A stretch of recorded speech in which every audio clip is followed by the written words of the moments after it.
The Midnight Library.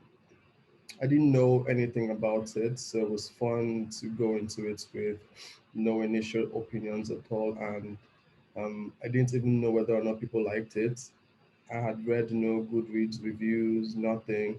It was later on that I realized it won the Goodreads People Choice fiction category last year.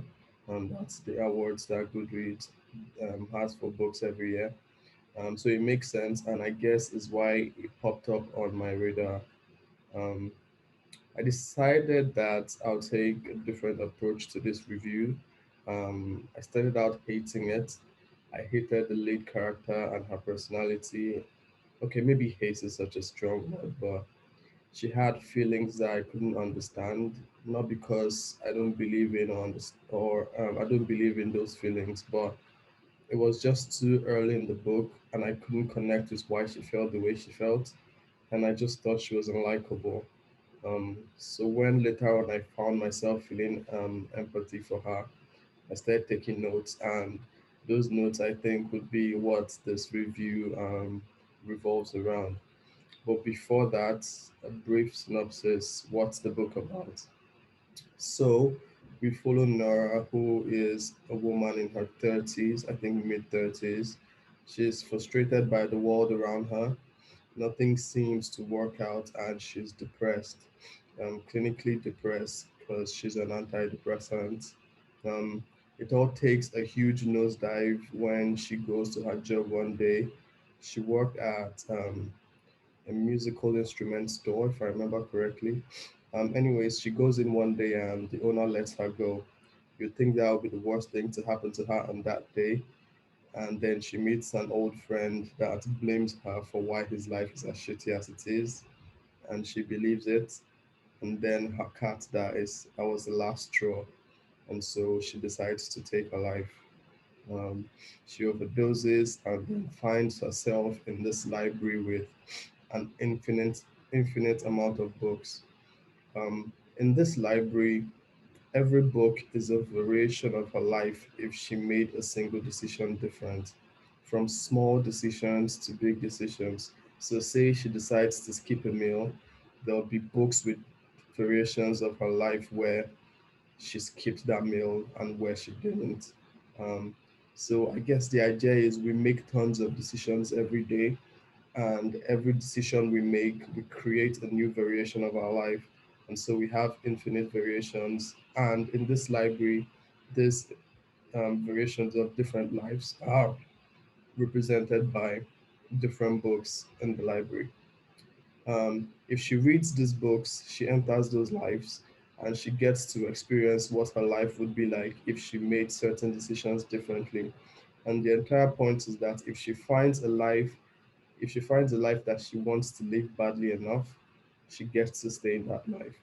So the whole book is we following her as she jumps in and out of different books, experiencing different variations of her life. Now, what did I think about it? In general, I liked it a lot. Not at first, like I previously mentioned, but later on it got to me. Where I think this book shines is in the themes it explores, not necessarily the plots or the characters. I mean, those are good, but they're just good. Um, the characters, besides the main characters, to me, they're all made, to be honest. But in my opinion, the book doesn't suffer from that. The story is really about the central character's life. So the fact that other characters were not as fleshed out didn't really affect my enjoyment of it. That said, I wouldn't recommend this book just because of the character work. As regards the plot, I think the idea was really, really creative. The blend of science fiction and fantasy to create this sort of many worlds narrative that the central character jumps in and out of. I think that was brilliant. I also think the story starts out okay. It was paced well and it rounds up tightly. If I'm being honest, I think I ran through this book in about 3 days, which, considering my schedule, shows how much I enjoyed the story.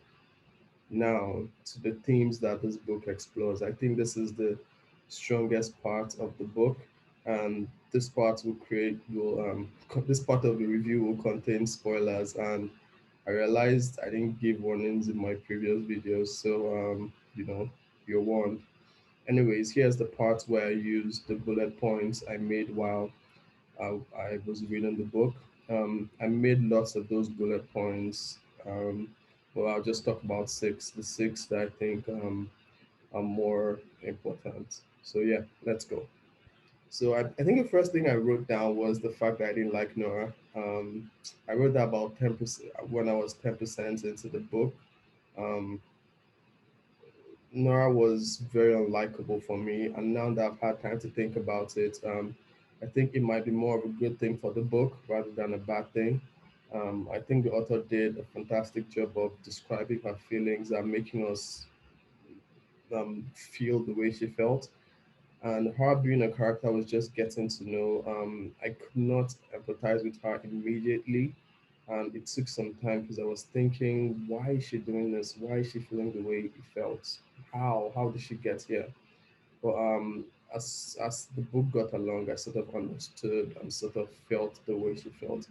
I think that part of it is that maybe people who feel that way are not necessarily likable because of the way they feel and because they are too much in their head and maybe sort of clouds their judgment. So from the outside, I guess it makes sense why they might not necessarily be likable.